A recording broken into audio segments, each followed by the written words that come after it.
The Battle of Suessula was the third and last battle between the Samnites and the Roman Republic in 343 BC, the first year of the First Samnite War. According to the Augustan historian Livy, the Samnites gathered their army at Suessula, at the eastern edge of Campania. The Roman consul Marcus Valerius Corvus took his army by forced marches to Suessula. When the Samnites had to scatter their army to forage for food, Valerius seized the opportunity to capture Samnite camp and then rout the Samnite foragers. Modern historians believe that details of the battle were entirely invented by Livy and his annalistic sources, and the battle's historicity has also been questioned. Background. According to Livy, the First Samnite War started because the Samnites attacked the Sidicini, a tribe living north of Campania. The Campani, led by the city-state of Capua, sent an army to help the Sidicini, but were beaten in battle by the Samnites.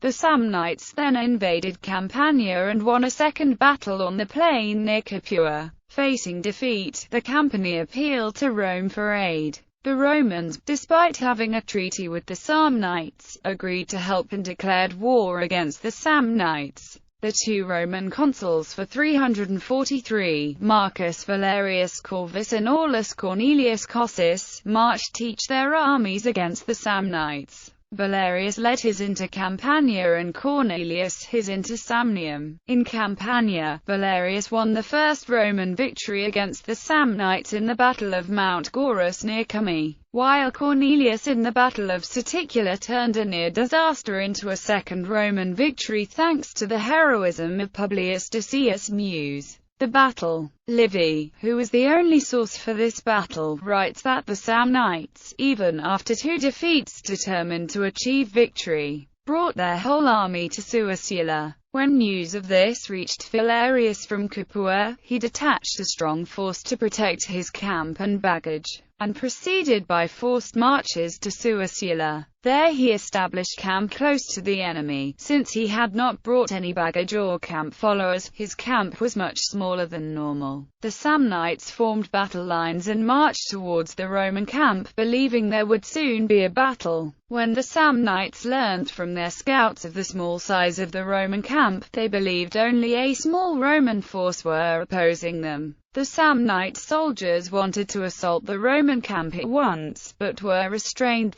by their generals. Owing to their large numbers and long stay outside Suessula, the Samnites were now running out of supplies. Believing the Romans to be too weak to venture outside their camp and short on food as well, the Samnites decided to send foragers into the fields. Seeing the Samnites scattered and their camp weakly held, Valerius led his men in an attack on the Samnite camp, which was captured in the first assault. Leaving 2 legions to hold the Samnite camp, Valerius ordered his men forward to round up the Samnite foragers. The scattered Samnites were slaughtered and fled in fear. The Roman spoils included 40,000 shields, due to the Samnite flight a far larger number than the enemy slain, and 170 standards. Aftermath. Livy records that with the campaign season now at an end, both consuls were rewarded at Rome with a triumph. The Carthaginians, with whom the Romans had concluded a treaty of friendship in 348,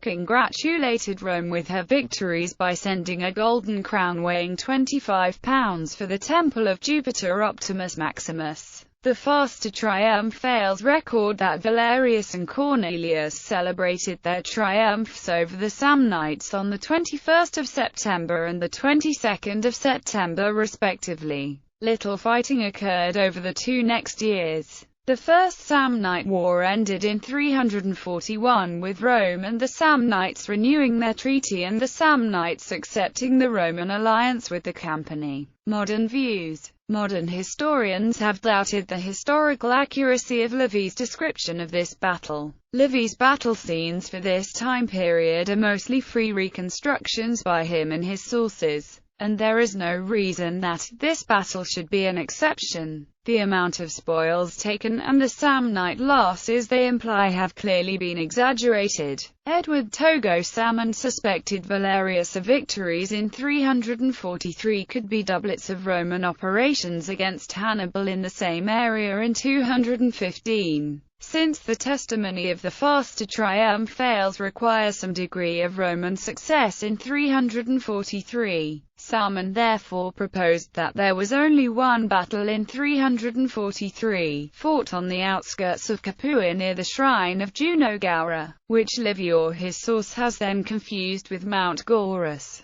These proposed doublets are rejected by S.P. Oakley, who inclines towards believing the Romans and Samnites fought 3 battles in 343. The location of 2 of the battles at Mount Gaurus and Suessula could reflect a twin Samnite attack on Cumae and Capua. Note on date. Carrad A.B. Livy, as was customary in Rome, dated the battle by noting which consuls held office that year. It was the year in which M. Valerius Corvus, for the 3rd time, and A. Cornelius Cossus were consuls. When converted to the Western calendar using the traditional Varronian chronology, which Livy did not use, this becomes 343 BC. Modern historians have shown that the Varronian chronology dates the First Samnite War 4 years too early, due to inclusion of unhistorical dictator years. Despite this known inaccuracy, the Varronian chronology remains in use by convention also in current academic literature. Forsyth, pp. 369–370. Bibliography. Forsyth, Gary. A Critical History of Early Rome. Berkeley. University of California Press. ISBN 0-520-24991-7. Oakley. P. A Commentary on Livy Books via X, Volume 2. Books 7-7. Oxford. Oxford University Press. ISBN 978-0-19-815226-2. Salmon. T. Samnium and the Samnites. Cambridge University Press. ISBN 978-0-521-13572-6.